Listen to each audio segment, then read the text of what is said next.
Okay, so today I'm going to make my recipe for homemade bread, and here's some ingredients that you'll need. You will need 6½ cups of bread flour.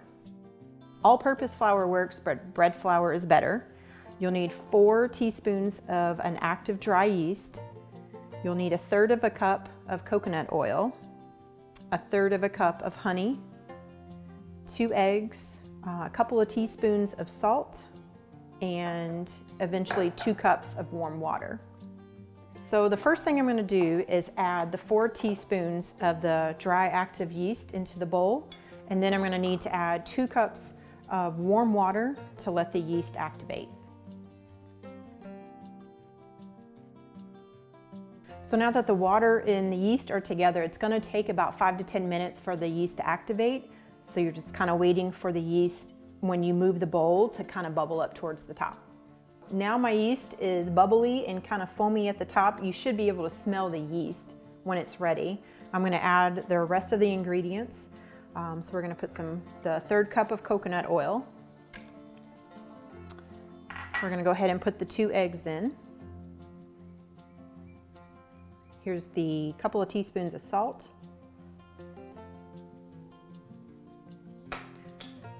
We're going to put about 1/3 cup of honey.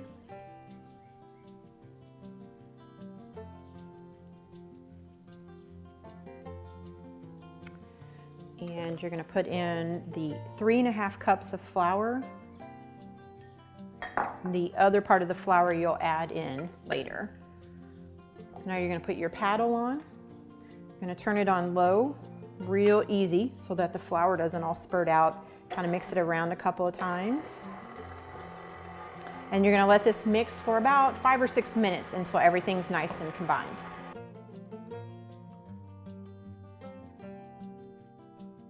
All right, so this has been mixing for about 5 or 6 minutes, and you know it's ready when it's real smooth. It'll look like cake batter.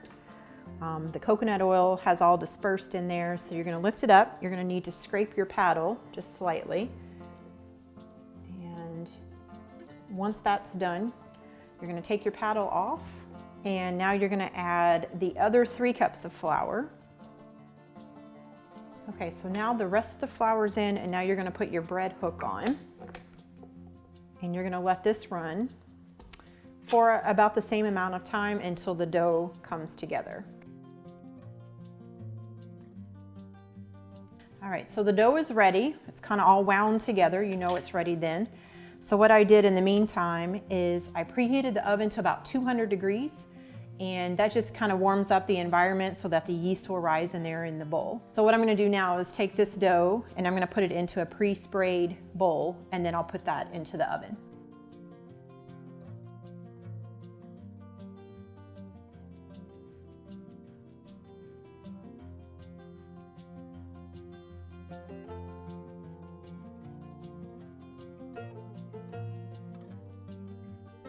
So now that the bread is in the oven, you're going to let that proof up to the top of the plastic, and it'll take about an hour or so, depending on how warm your oven is. So the bread's about doubled in size, so I'm going to take it out of the oven and I'm going to put it on a floured surface. You're going to want to punch down your dough. Then you're going to take your dough and you're going to just put it on the floured surface. And from here, what you're going to do is kind of pull the dough from the sides and twist and turn it. You're just going to knead the dough until you can get most of the flour on the surface into the dough. And then you're going to separate it in half, and then we're going to put it into the pre-sprayed loaf pans.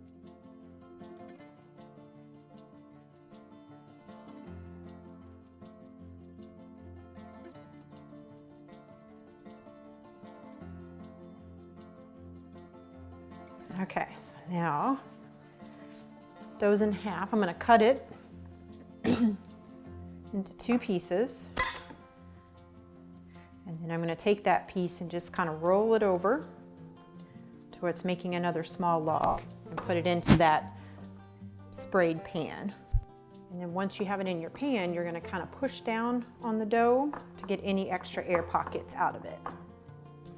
So now you're going to take both pans And you're gonna put them into your pretty warm oven, and then they're gonna rise up a little bit more, probably about 30 minutes, and then you'll bake it at 375 for 20 to 22 minutes.